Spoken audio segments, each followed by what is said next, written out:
말씀의 제목을 다시 한번 읽어볼까요? 시작. 하나님의 광풍이 불어올 때. 아멘. 지난 4월 11일 국제통화기금 IMF는 세계 금융 안정 보고서라는 그런 보고서를 이제 발표를 했는데요. 가계부채 취약 국가로 4개의 국가를 이제 지목을 했습니다. 스웨덴, 벨기에, 프랑스, 그리고 한국이 이제 거기 들어가 있어요. 이 IMF는 이들의 국가의 가계 빚이 경제 전체로 위험이 이제 번지고 있다라고 하면서 하나의 지표를 근거로 이제 들었는데 그 근거가 무엇이냐면 총부채 상환 비율이라는 이 DSR이라는 이 지표를 근거로 들은 거예요. 그러니까 이 DSR이 무엇이냐면 우리가 한 가정에서 그 남편이 돈을 200만 원을 벌어요. 그러면은 그 200만 원에서 한 달에 그 이자 값을 갚는 것과 빚을 이제 갚는 비율, 그 비율이 몇 프로냐? 예를 들어서 50만 원이라고 하면은 25%가 되는 거겠죠. 그런데 그 총부채 상환 비율이 우리나라가 상당히 높다라는 거예요. 이 조사를 한 17개 국가 중에서 호주 다음으로 두 번째로 높은데 13.4%를 이제 기록했습니다. 돈을 벌면 그 돈 번 것에서 기본적으로 이자와 빚을 갚는 데만 14.4%를 내는 거예요. 세금은 또 따르고 이제 먹고 사는 건 또 따르죠. 그런데 이 부분이 다른 그 주변 선진국들에 비해서 상당히 높다라는 거예요. 2배 이상이 된다라는 거예요. 그래서 일본과 미국, 독일 등은 보통 한 6%에서 7% 정도밖에 안 되는데 우리는 13.4%라는 거예요. 평균이라는 거예요, 이것이. 근데 많이 갚는 사람들은 막 빚 갚는데 50% 이상, 70%다 빚 갚는데 들어가는 사람들도 있죠. 빚이 하나도 없는 사람도 있을 거 아니겠습니까? 평균적으로 봤을 때 그런데 보통의 서민들의 삶은 더 퍽퍽할 것이다 라는 것이 예상이 됩니다.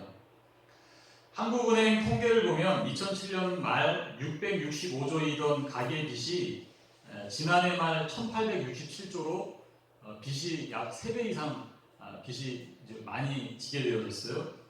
이 기간에 주택담보대출도 344조에서 1013조로 3배 이상의 그 이제 빚이 늘어나게 되어졌다는 것입니다.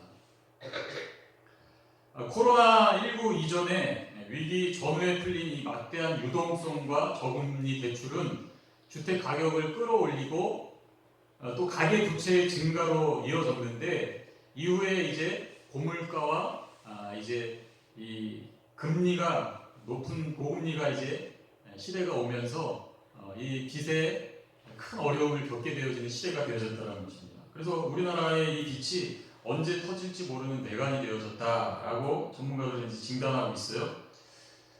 우석진 명지대학교 경제학과 교수는 국내 총생산 대비, GDP 대비 가계부채 비율이 다른 선진국은 한 60, 70% 정도 되는데 우리나라는 거의 한 110% 이상이 된다고 합니다. 그러니까 한 해 동안 총생산액, 우리나라에서 총생산액보다 빚의 비율이 100%가 넘는다는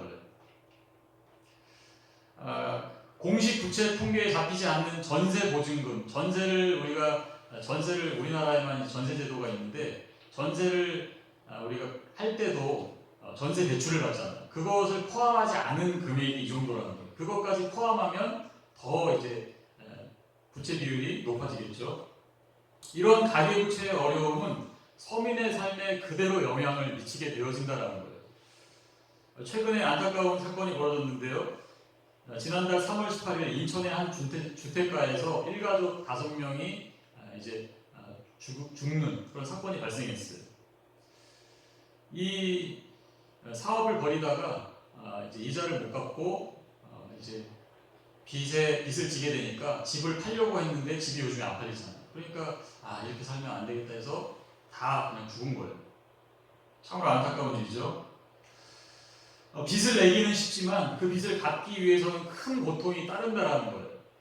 먹고 싶은 거 다 먹고 입고 싶은 거 다 입고 내가 하고 싶은 거 다 하면서 빚을 갚을 수가 있을까요? 불가능하다는 거예요. 먹고 싶은 거 못 먹고 지독하게 아끼고 해야 겨우겨우 빚을 갚을 수가 있는 것입니다. 그래서 잠언 22장 7절에는 이렇게 말씀합니다. 부자는 가난한 자를 주관하고 빚진 자는 채주의 종이 되느니라. 아멘. 우리가 빚을 지게 되면 돈을 빌려주는 그 사람의 종이 되는 거예요. 그래서 일로 오십시오 하면 가야 돼요. 내가 지금 빚졌는데 말 안 들을 수가 없잖아요. 사탄은 참 지혜로워요. 어떻게 하면 사람들을 죽게 할까 늘 연구하는 존재가 바로 사탄이에요. 어떻게 하면 이 사람들을 죽일까? 있는 사람들 어떻게 하면 빼내와서 지옥 가게 할까? 이것을 늘 연구하고 생각하고 고민하는 존재가 바로 사탄이죠. 그가 쓰는 방식은 참으로 여러 가지인데요. 특별히 현대에는 돈이 우상이 된 시대가 아니겠습니까? 사탄은 사람들에게 빚을 지게 하고 돈의 노예가 되도록 한다라는 것입니다. 그래서 아무 생각하지 않고 빨리 지금 돈 벌어서 빚 갚아야 돼. 이 생각만 하는 거예요. 그래서 수단과 방법을 생각하지 않고 돈을 벌어서 빨리 빚 갚아야 됩니다. 그래서 하나님을 생각할 겨를을 주지 않는 거예요. 그래서 하나님을 생각하지 못하게 하고 계속 그 빚의 굴레에 갇혀서 이제 종으로 살다가 삶을 마치도록 하는 것이 사탄의 쓰는 방법 중에 하나입니다. 그리고 그 빚을 갚지 못할 때 인천의 그 안타까운 가정과 같이 이런 생각을 집어넣는 거예요. 네가 이렇게 많은 빚을 져서 살아갈 이유가 뭐가 있냐? 더 이상 살 필요가 없어 하면서 자녀들에게 빚을 빌려주면 뭐 하겠느냐 하면서 자녀들까지도 해하게 만든다는 거죠. 악한 생각을 준다라는 것입니다. 인생을 살다 보면 여러 가지 예기치 못한 풍랑들이 닥쳐온다라는 것입니다. 사랑하는 사람들이 갑자기 죽는 일이 벌어지기도 하고요. 교통사고가 나기도 하고 병에 걸리기도 합니다. 그런 인생의 풍랑이 찾아올 때 우리는 어떻게 해야 되겠습니까? 예수님의 말씀에서 답을 찾기를 원하는데요. 예수님께서는 이 씨 뿌리는 비유에 대해서 이제 설교를 마치신 이후에 배를 타고 이제 건너편으로 이제 넘어가셨어요. 그래서 얘들아, 우리가 저편으로 건너가자 제자들에게 이제 말씀하시고 건너편으로 넘어가십니다. 그런데 큰 광풍이 일어나는 거예요. 이 밤에 바다에서 배를 타고 있을 때 큰 광풍이 불면 정말 칠흑 같은 어둠 속에서 큰 두려움이 임하게 된다는 것입니다. 아마 배를 안 타보셔서 잘 이해가 안 되실 거예요.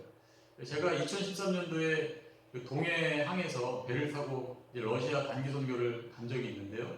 한 22시간 정도 이제 배를 타고 가야 돼요. 그러면 이제 거의 하루 종일 배를 타고 가야 되니까 밤에도 배를 타고 가야 되잖아요. 그래서 밤에 이제 배를 타고 가다가 한번 나와봤어요. 배 밖으로 나와가지고 갑판으로 나와서 이제 배가 항해하는 곳을 이제 서서 봤는데 바람이 엄청 불면서요. 그 깜깜한 그 밤에 막 배가 엄청나게 큰 배예요. 엄청나게 큰 배가 파도를 막 치면서 가는데 두려운 마음이 막 임하더라고요. 야, 대단하다. 그런데 그 큰 배를 타고 가는데도 무서운데 이 작은 배를 타고 막 큰 바람이 불어오면 얼마나 무섭겠어요. 이 업으로 잔뼈가 굵은 이 제자들도 두려워할 정도였다는 것입니다. 37절을 한번 보시기 바랍니다. 큰 강풍이 일어나며 물결이 배에 부딪혀 들어와 배에 가득하게 되었더라. 바람이 막 치고 물결이 치니까 막 물이 배 안으로 쏟아져 들어오는 거예요. 물이 배 안에 가득 차면 어떻게 되어져요? 바로 잠수하게 되어지잖아요. 그러면 어떻게 해요? 빨리 물 퍼내야 되는데 물을 손으로 막 퍼내도 들어올 때 막 1톤씩 들어오면 퍼내는 것이 아무 소용이 없겠죠.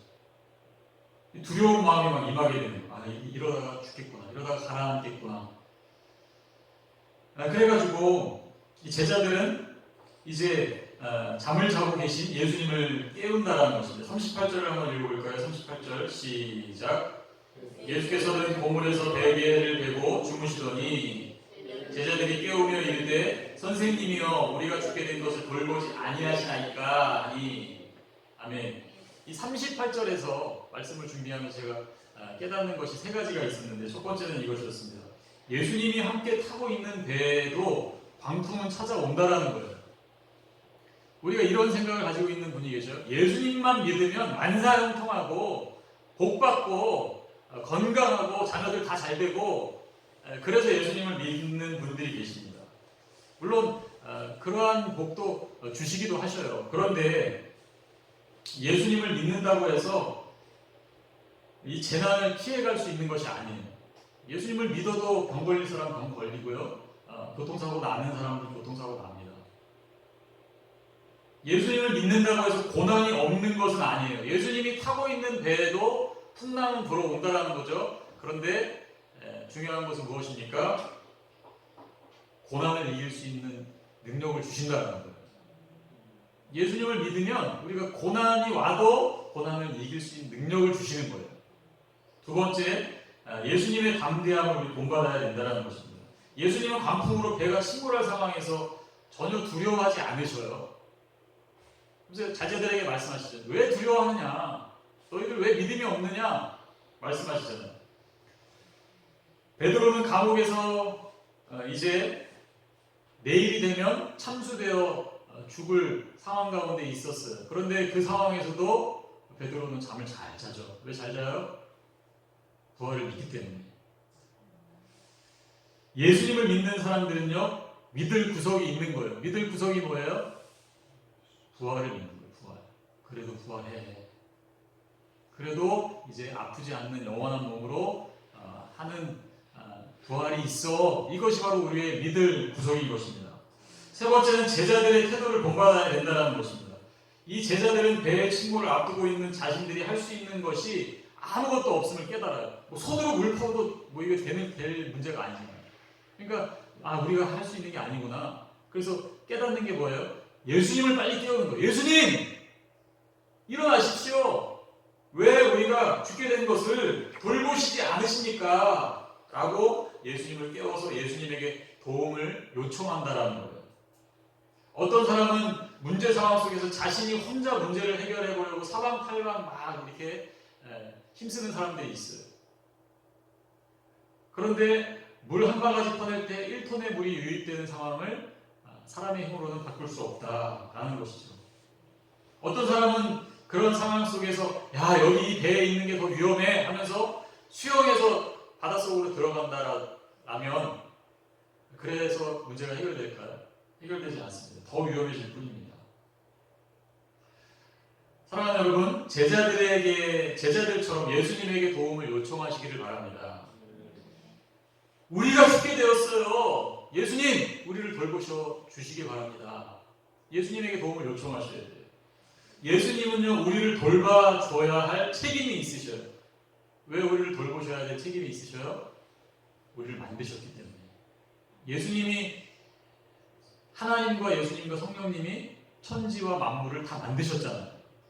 우리를 만드셨기 때문에 우리를 보호할 책임이 있으시잖아요. 우리가 자녀들을 성인이 되기까지 보호해줄 책임이 부모에게 있는 것처럼 그렇습니다. 예수님은 우리를 보호할 책임이 있으셔요. 그렇기 때문에 마땅히 우리가 예수님에게 요구해야 된다는 거예요. 예수님, 우리가 죽게 되었습니다. 살려주십시오. 도와주십시오. 사랑하는 여러분, 여러분이 문제를 해결하려고 하지 마시고 예수님에게 도움을 요청하시기 바랍니다. 주님 돌보아 주십시오. 그리고 기도하시기 바랍니다. 그러면 그것이 바로 문제를 해결하는 가장 빠르고 강력한 비밀이라는 거예요. 예수님은 이 문제를 어떻게 해결하셨어요? 39절을 한번 더 읽어봅니다. 39절 시작. 주께서 스스로 바람을 끊으시며 바람으로 이르시되 잠잠하라 고요하라 하시니 바람이 그치고 아주 잔잔하여 지더라. 아멘. 예수님의 해결 방법은요, 바람과 파도를 꾸짖는 방법이었어요. 천지를 만들 때 빛이 있으라 하면 빛이 생기고 모든 만물이 종류대로 그 열매를 내라 하면 그대로 되는 거예요. 하물며 이 바람과 파도이겠습니까? 지구도 주님이 말씀하시는 지구도 생겨버리는데 그 바람과 파도가 예수님의 말을 듣지 않을 수가 없는 것이죠. 이보다 더 큰 쓰나미와 같은 100m가 넘는 파도가 몰려오더라도 예수님이 잠잠하라 하면은 그대로 무너지게 되는 거예요. 예수님께서는 모든 자연 세계를 다스리는 분일 뿐만 아니라 모든 동물과 물고기와 새와 모든 만물을 다스리는 분이죠. 베드로를 만났을 때를 잘 아실 거예요. 베드로의 배를 빌리셔가지고 베드로의 배에 타셔서 사람들과 조금 끼우신 이후에 말씀을 전하신 적이 있으셔요. 그리고 나서 베드로에게 자기에게 이제 말씀을 전해줄 배를 빌려준 베드로에게 이렇게 말씀하시죠. 베드로야, 깊은 데에 가서 그물을 내려 고기를 잡으라. 그랬더니 베드로가 뭐라 그래요? 밤이 새도록 그물을 내렸는데 한 마리도 못 잡았습니다. 그런데 말씀에 순종하여 제가 그물을 내리겠습니다. 그러잖아요. 이 예수님 당시의 그물은요, 지금 우리가 쓰는 그물하고 다릅니다. 지금 그물은 이제 기술이 좋아가지고 잘 안 보이잖아요. 나일론으로 돼 있어가지고 그물이 내려가도 보기 눈에 그물이 내려오는지 안 내려오는지 잘 안 보여요. 나일론으로 돼 투명하게 돼 있어요. 그런데 예전에 그물은 시커멓게 돼 있습니다. 그래서 낮에 그물을 던지면 물고기들이 위에서 크게 내려오니까 다 도망가요. 그래서 낮에는 고기를 잡아도 한 마리도 잡을 수가 없어요. 그래서 항상 고기 잡는 것은 밤에 잡는 것입니다. 그런데 낮에 그물을 던지라는 거예요. 잡을 수가 없는 거예요. 이건 불가능한 일입니다. 그런데 순종해서 그물을 던졌더니 어떻게 되어져요? 그물이 찢어지도록 잡히는 거예요. 그래서 그때 베드로가 뭐라 그래요? 주님, 나를 떠나소서, 나는 죄인이로소이다. 아, 이분이 메시아구나. 이분이 물고기도 주관하시는 분이구나. 사람이 할 수 있는 일이 아닌데 이거는 하면서 예수님이 메시아라는 사실을 깨닫고 무릎을 꿇고 엎드리는 거예요. 예수님이 말씀하시면 낮에 그 물고기들이 그 그물 안으로 다 쏙쏙쏙쏙 들어가는 거예요. 물고기를 주관하시는 분이 말씀하시기 때문에 그렇습니다. 그뿐만 아니라 오늘 말씀에는 중요한 사실이 한 가지 있는데요. 예수님께서 바다를 잠잠하게 하신 일은 시편에 이미 예언된 말씀이었고 이 말씀의 성취라고 볼 수가 있는데요. 이 말씀을 우리가 중요하기 때문에 한번 찾아보겠습니다. 시편 89편 8절에서 10절의 말씀인데요. 시편 89편 한번 찾아보겠습니다.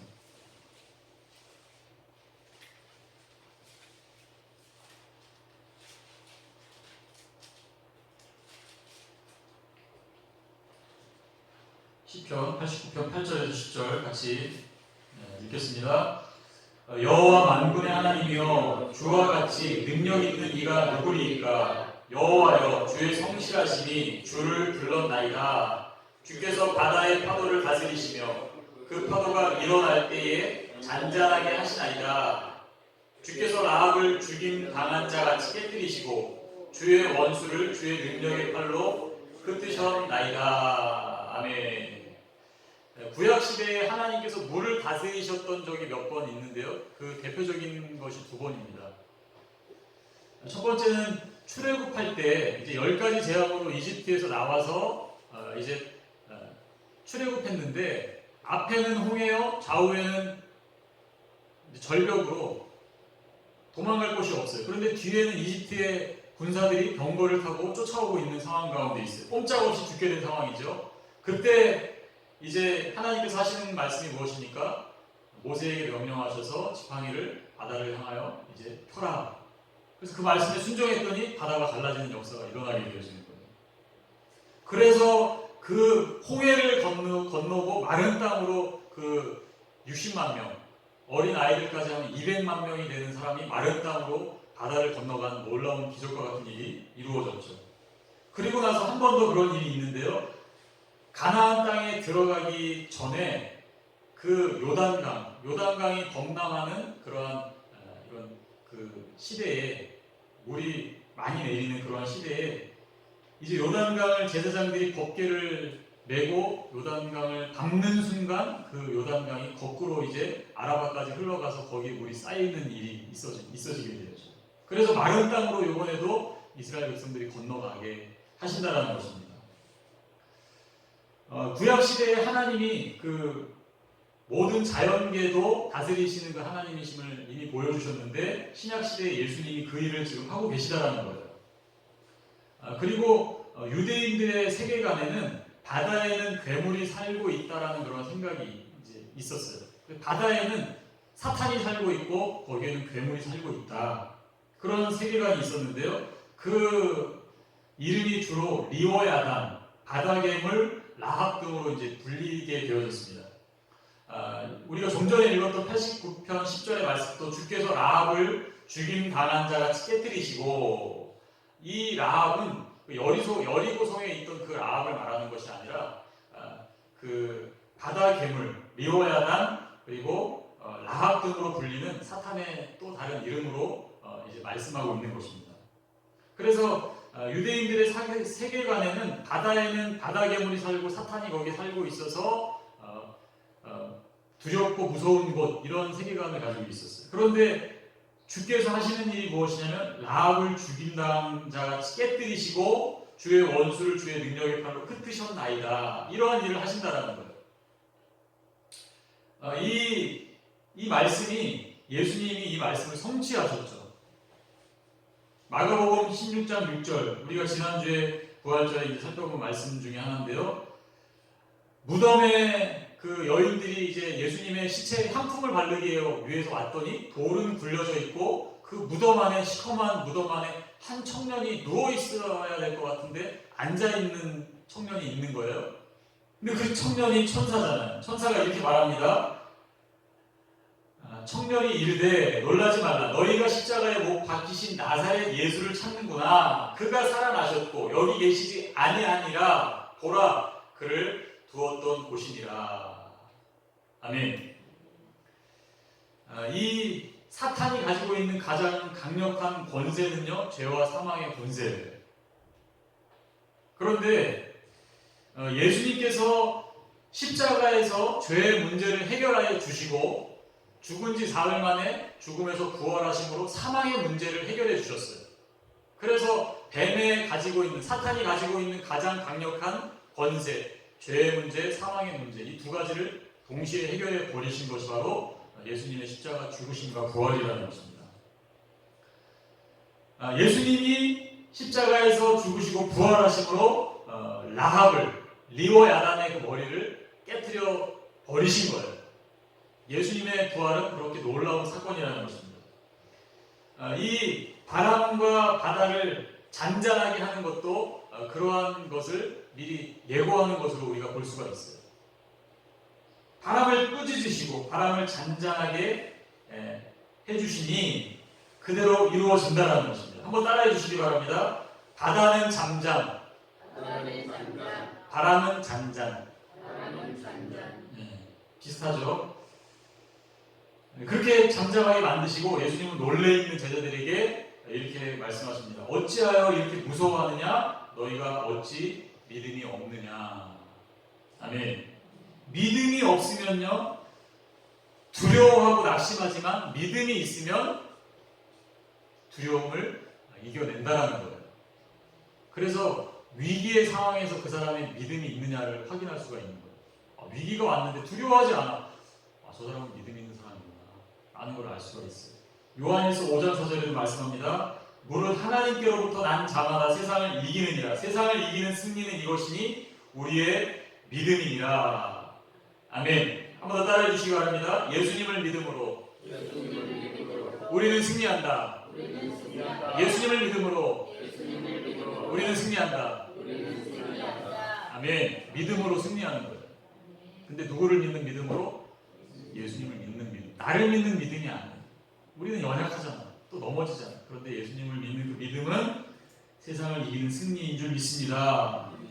지금도 예수님은 온갖 삶의 광풍과 파도로 인하여 두려워하고 무서워하는 사람들에게 이렇게 말씀하시는 거예요. 왜 무서워하느냐? 왜 두려워하느냐? 너의 믿음이 어디에 있느냐? 내가 다 광풍을 잠잠하게 하고 내가 내 생명 내어줌으로 모든 쓰나미와 같은 죄와 사망의 권세를 다 해결하지 아니하였느냐? 너희는 내게로 오라. 그분은 그렇게 우리를 초청하고 계시는 거예요. 사랑하는 여러분, 코로나 3년 이후에 앞으로의 3년, 5년은 전 세계적인 경기 침체와 어려움으로 이제 불안 시기 가운데 접어든다고 합니다. 지금 아직 이제 시작도 안 됐다라는 생각을 하는 사람들이 대부분이에요. 이제 지금도 어렵잖아요. 그런데 아직 시작도 안 한 것이라는 사람들이 많습니다. 우리는 한 3년, 5년을 허리띠를 잘 졸라매야 된다는 거예요. 금리도 지금 계속 높은 수준으로 유지되고 있어요. 우리나라가 전 세계적으로 가계빚이 가장 많은데 금리가 올라버리면 가정들이 곡소리가 나고 죽어나가는 것입니다. 그런데 또 자영업하는 분들, 이런 분들 너무나도 어려운 시기를 보내고 있어요. 돈이 없으니까 어떻게 되어져요? 가정의 불화가 더욱 심해집니다. 다툼이 일어나고 싸우고 큰 소리 나는 일들이 점점 많아져요. 그래서 그 인천에 그런 안타까운 일들이 벌어지게 되는 것입니다. 함께하는 교회 안에서도 재정적으로 어려운 분들이 있을 것입니다. 그런데 중요한 것은 돈이 없는 게 문제가 아니에요. 삶을 힘들게 하는 광풍이 찾아왔는데 여전히 내 마음이 예수님께 도움을 구하지 않는 것, 그게 가장 큰 문제예요. 예수님께 나아가면 사는데 지금 어려운 상황 가운데 어떻게든지 지금 막 나 혼자 해결해 보려고 온몸이 부서져라 애쓰고 있는데 그게 해결 방법이 아니라는 거예요. 아니라는데 문제가 있다는 것입니다. 큰 파도가 와서 물이 배에 계속 차고 있어요. 이러다가 나도 큰일 나고 가족들도 어려움을 겪는 상황 가운데 있습니다. 그런데 내 생각과 내 방법으로 큰 거 한 방이면 해결될 수 있어 라고 생각하여 주님께 나아가지 않는 것, 그것이 가장 큰 문제라는 것입니다. 사랑하는 여러분, 예수님에게 나아가시기 바랍니다. 그게 모든 문제의 해결의 열쇠예요. 예수님께 나아가는 것, 모든 문제 해결의 열쇠예요. 그분만이 진정한 근원을 해결해 줄 수 있는 것입니다. 예수님에게 도움을 요청하시기 바랍니다. 예수님, 우리가 죽게 되었습니다. 우리 가정이 지금 너무 어렵습니다. 도와주십시오. 우리를 돌봐주십시오. 간청하시기 바랍니다. 그러면 주님께서 도와주실 거예요. 오래 참지 않으실 것입니다. 바람과 파도를 잠잠하게 하실 거예요. 이미 예수님은 인생의 가장 큰 파도와 바람인 죄와 사망의 문제를 자신의 몸으로 다 받아내시고 해결하셨어요. 다 찢기셨잖아요. 우리를 위해서 찢기시고 가시 면류관 쓰시고 옆구리 창에 찔리시고 우리의 죄로 인해서 손으로 지은 죄, 온갖 도둑질을 위해서 예수님이 대신 손에 못을 박히시고, 우리가 죄로 인하여 빨리 달려갔던 발을 대신하여 예수님이 십자가에 못 박히시고 모든 것을 다 감당해 주셨습니다. 창세부터 지금까지 죄와 사망의 쓰나미에 죽지 않은 사람들이 있어요? 한 명도 없어요. 다 죽었어요. 죄와 사망의 그 쓰나미에 다 죽었는데 예수님께서 죽지 않는 그 길을 이제 만들어 주신 것입니다. 자신의 몸을 찢으셔서 생명의 길을 열어주신 거예요. 큰 쓰나미와 같은 문제를 해결한 사람은요, 작은 문제가 와도 이제 크게 어려워하지 않고 두려워하지 않아요. 왜냐하면 죄와 사망의 문제는 우리에게 인간의 해결 불가의 쓰나미입니다. 그것은 해결 불가예요. 그런데 그 쓰나미를 예수님이 온몸으로 다 자신의 생명으로 감내하셨기 때문에 이제 앞으로 다가오는 파도와 이런 풍랑들은 우리가 그거에 비하면 별거 아니라는 거예요. 조금만 생각해보면 그거에 비하면 이거 이겨낼 수 있겠구나, 별거 아니구나. 만약에 돈이 막 부도가 나고 그래서 감옥에 가면 어떻습니까? 감옥에 갈 수도 있죠. 갔다 와서 또 갚을 수 있잖아요. 그런데 그깟 돈 얼마 때문에 우리가 왜 삶을 마쳐야 되겠습니까? 돈이 여러분이 돈보다 귀한 분임을 늘 생각하시기 바랍니다. 여러분을 위해서 예수님이 자신의 생명을 내어주셨는데 왜 그깟 돈 얼마에 여러분은 여러분의 생명을 해하려고 하시는 그런 분들이 있다라는 거예요. 너무나도 안타까운 일이죠. 예수님께서 십자가에서 말씀하셨습니다. 다 이루었도다. 죄값을 다 치루었다라는 거예요.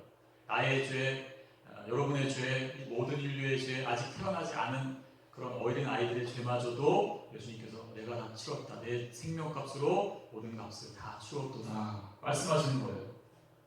사랑하는 여러분, 삶의 광풍이 풍랑이 다가올 때 그것으로 인하여 낙심하지 마시길 바랍니다.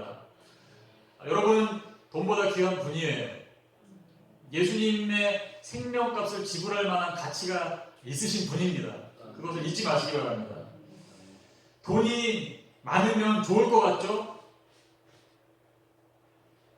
돈 많아가지고 망한 가정 많습니다. 재벌들 보십시오. 돈 많아가지고 막 유학 보내줬더니 어떻게 되었어요? 마약하고 삶이 완전히 나락으로 떨어진 아이들이 너무나도 많아요. 차라리 돈 없어서 가난한 게 더 유익할 수도 있습니다. 우리 또 어려운 환경 가운데 자라난 아이들이요 강한 생명력을 지니게 되는 거예요. 그래서 막 쪼들리는 가운데 막 자라나는 아이들이 나중에는 그 아이들이 더 잘 되는 경우가 훨씬 많습니다. 그런데 막 부유하게 자랐는데 갑자기 어려움이 찾아오면 멘붕이 와가지고 다 그냥 해결 불가한 일들이 생기게 되어진다는 것입니다. 사랑하는 여러분, 돈이 아니라 영생을 유업으로 물려주시길 바랍니다. 믿음을 자녀들에게 유산으로 물려주시길 바랍니다. 그리고 파도를 잠잠하게 하시고 그 파도를 걸어오셔서 여러분과 지금도 함께 하시는 그 예수님을 믿음으로 이 살기 어려운 이 시대, 기근의 시대를 우리가 믿음으로 승리하는 저와 여러분이 되시기를 예수님의 이름으로 축원합니다.